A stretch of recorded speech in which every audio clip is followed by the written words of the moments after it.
बोलिए प्रेम से श्री सद्गुरु महाराज की जय।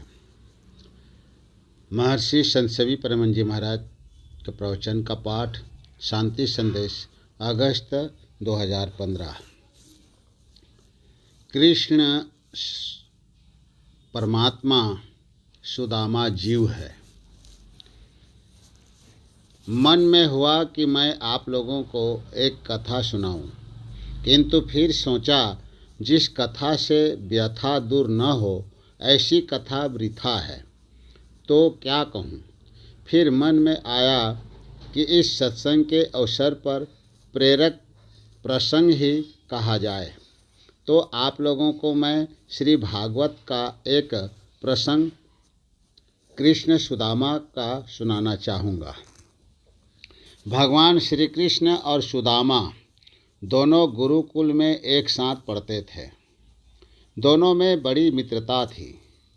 एक ही साथ बैठना, उठना, खाना पीना, सोना जगना होता था। दोनों में घनिष्ठ मैत्री थी। आप लोगों ने यह कथा सुनी होगी बहुत बार, लेकिन इस कथा में तथ्य क्या है, इसलिए मैंने यह कथा आप लोगों को सुनाया गया कि इसमें कृष्ण और सुदामा का मिलन है। श्री कृष्ण अर्थात परमात्मा, सुदामा अर्थात जीव, तो जीव और पीव के मिलन का प्रसंग है। कृष्ण शब्द का अर्थ है आकर्षण करता है। कृष्ण कहते हैं आकर्षण करने वाले को। भगवान आकर्षण करते हैं कि सब मेरे पास आओ। सुदामा का अर्थ होता है सु जोड़ दामा। सु माने अच्छी, दामा माने रस्सी, अर्थात जो अच्छी तरह बंधा हुआ हो, बेहतर बंधा हुआ, वह है सुदामा। वह जीव बंधा हुआ है। आप कहेंगे बंधा तो नहीं है। इसके उत्तर में संत राधा स्वामी साहब कहते हैं, बंधे तू गाढ़े बंधन आन, पहला बंधन पड़ा देह का, दूसरा त्रिया जान, तीजा बंधन पुत्र विचारो, चौथा नाती मान। नाती को कहीं नाती होए तब कहो कौन ठिकान। धन संपत्ति और हाट हवेली, यह बंधन क्या करूँ बखान। चौलड़ पचलड़ सतलड़ रसरी, बांध लियो तो ही बहुविधि तान। कैसे छूटन होवे तुम्हारी, क्या कहूँ अजब सुजान। इन गाढ़े बंधनों में जो जीव बंधा हुआ है वही है सुदामा। यहाँ तो एक पुरुष का दूसरे पुरुष से वार्तालाप है, इसलिए कहा गया है कि पहला बंधन पड़ा देह का, दूजा त्रिया जान। कहीं यदि सहजोबाई और मीराबाई में बातचीत होती तो वहाँ वे लोग क्या कहती, पहला बंधन पड़ा देह का, दूसरा पुरुषा जान। जैसे पुरुष के लिए स्त्री बंधन है, वैसे ही स्त्री के लिए पुरुष बंधन है। इसलिए ऐसे जीव का नाम है सुदामा। यह सुदामा अर्थात जीव चलता है मिलने किससे, मित्र से। मित्र हैं कृष्ण। कृष्ण अर्थात परमात्मा।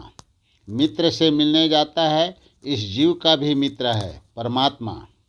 उपनिषद में लिखा है, एक वृक्ष पे दो पक्षी अति सख्य भाव से थे रहते, खाते एक फलों को थे, एक बिना खाते थे हंसते। एक वृक्ष है, उसमें दो डालें हैं। उन दोनों डालों पर दो पक्षी बैठे हैं।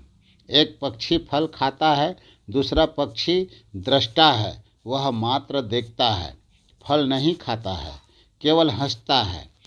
मतलब यह कि यह हम लोगों का शरीर वृक्ष है। इस पर दो पक्षी मैत्री भाव से बैठे हैं। वे दो पक्षी कौन हैं? एक चेतन आत्मा और दूसरा परमात्मा।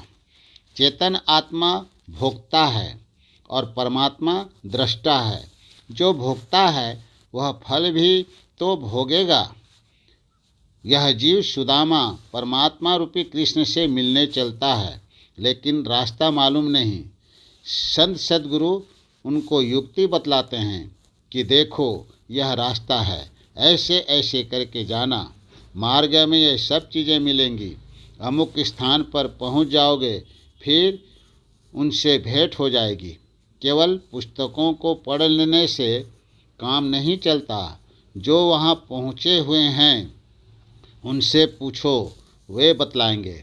जे पहुँचे ते कही गए, तिनकी एके बात, सभी सियाने एक मत, तिनकी एके जात। भगवान श्री कृष्ण ने क्या कहा है? श्रीमद् भागवत गीता के 4 अध्याय में है, तदिद्वि प्रणिपातेन परिप्रश्नेन सेवया उपदेक्षन्ति ते ज्ञानम ज्ञानिन स तत्वदर्शिनः। अर्थात भली प्रकार दंडवत प्रणाम तथा सेवा और निष्कपट भाव से किए हुए प्रश्न द्वारा उस ज्ञान को जान। वे मर्म के जानने वाले ज्ञानी जन तुझे उस ज्ञान का उपदेश करेंगे।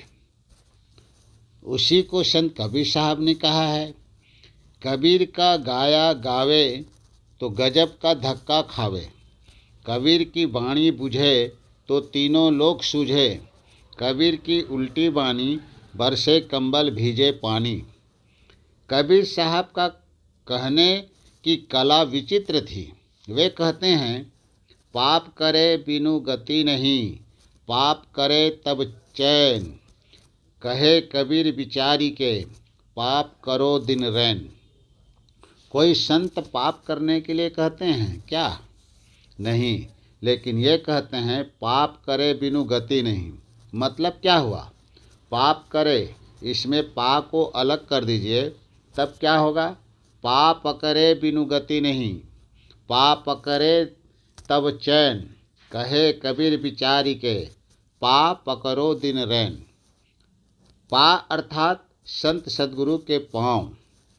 संत महात्मा लोग कहते हैं कि कार्यालयों में मोहरें होती है, उन मोहरें के अक्षर सब उल्टे होते हैं, लेकिन कागज पर देने से सभी अक्षर सुलटे हो जाएंगे। उसी तरह तेरी तकदीर यदि उल्टी होगी और तुम जब संतों के चरणों में पड़ोगे तो तेरी तकदीर सुलटी हो जाएगी। तो संत मार्गदर्शन देते हैं।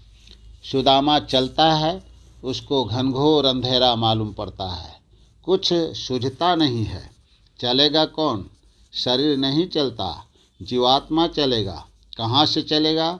जहाँ बैठा है वहाँ से चलेगा। चेतन आत्मा भीतर में है, परमात्मा भी भीतर में है। चेतन कहाँ है? बाहर की चीज़ों को देखते हैं आँख खोलकर, और भीतर की चीज़ों को देखते हैं आँख बंद कर। क्या मालूम पड़ता है? घोर अंधकार। उसी अंधकार में चेतन आत्मा है। सुदामा यहीं से चलता है। सुदामा को बतलाया गया था कि भगवान श्री कृष्ण के महल पर मणि का प्रकाश है। संत महात्मा लोग कहते हैं, तुम भी जैसे जैसे अंधकार से आगे बढ़ोगे वैसे वैसे ही कुछ न कुछ प्रकाश अवश्य मालूम पड़ेगा। गगन द्वार दिशे एक तारा। सुदामा जी द्वारका में नंगाड़ा भी सुनते थे और अपने भीतर में तारे को देखता है तो झनकार भी सुनता है। इसलिए कहा, गगन द्वार दिशे एक तारा, अनहद नाद सुने झनकारा। साहस होता है साधक को कि अब हमारा मार्ग तय हो रहा है। तारा वे देखते हैं, किनारा मालूम पड़ता है, झनकार सुनता है। हमारे गुरु महाराज कहते हैं, 5 नौबत निरंतर कहो सुन लीजो। एक नहीं 5 नौबतें हैं, बजती है 5 नौबतें, सुनी एक एक को, प्रति एक पे चढ़ी जाए के निज नाह खोजना। स्थूल सूक्ष्म कारण महाकारण और कैवल्य की 5 नौबतें हैं। इसलिए कहा, निज तन में खोज सज्जन, बाहर न खोजना, अपने ही घट में हरि हैं, अपने में खोजना। तारा कैसे मिलेगा? तो कहा, 2 नज़र जोड़ी के एक नोक बना के, अंतर में देख सुन सुन अंतर में खोजना। कहाँ तक अपनी दृष्टि को ले जाना है। तिल द्वार तक के सीधे सूरत को खींच ला, अनहद धुनों को सुन सुन चढ़ चढ़ के खोजना। पंचम बजे धूर घर से जहाँ आप विराजे, गुरु की कृपा से मैं ही तहाँ पहुँच खोजना। अंतर में चलने की यही रास्ता है। जीव रूपी सुदामा आगे बढ़ता है, उसके निकट आ जाता है। जो शब्द है वह क्या है? हम लोगों का शास्त्र कहता है तस्य वाचकः प्रणवः। जो प्रणव है वह प्रभु का वाचक है। प्रभु परमात्मा वाच्य हैं। जो वाचक को प्राप्त कर लेता है उससे वाच्य छूट नहीं सकता है। जो प्रणव ध्वनि का श्रवण कर लेता है वह खींचकर पहुंच जाता है। भगवान कह रहे हैं, आओ, है आ रही धूर से सदा तेरे बुलाने के लिए। क्यों भटकता फिर रहा तू ए तलाश यार में। रास्ता सरग में है दिल पर पे जाने के लिए, लेकिन उस शब्द को इस कान से नहीं सुन सकते। किस कान से सुनेंगे? संत तुलसी साहब कहते हैं, गोश बातिन हो कुसादा, जो करे कुछ दिन अमल, ला इलाह अल्लाह हो अकबर पे जाने के लिए। खुदा खुद हुआ, अस्वयंभू जो स्वयं हुआ। अंतर क्या है? कुछ नहीं, भाषा में अंतर है। जो प्रणव को पकड़ता है वह प्रभु को पाता है। तब भगवान उसको लपेट लेते हैं, छोड़ते नहीं। जब तक साधक साधना करता है तब तक इसका जीवन रहता है, तब तक बढ़ता है, चढ़ता है, उतरता है। सुदामा कृष्ण से मिलते हैं, फिर अपने घर आते हैं। जब घर की ओर लौटते हैं तो सुबुद्धि उन्हें परमात्मा से मिलने की प्रेरणा करती है। सुदामा की पत्नी सुबुद्धिनी थी, जिसने भगवान कृष्ण से मिलने की प्रेरणा की थी। भगवत भक्त जो होते हैं उनकी सुबुद्धि प्रेरणा देती है कि भजन करो। भजन करने वालों की सुबुद्धि हो जाती है, मेधा शक्ति हो जाती है। जैसे सुदामा जी घर आए तो अपनी पत्नी को नहीं पहचान सके, क्योंकि वह पहले सामान्य महिला थी, लेकिन अब वह मेधा शक्ति हो गई है।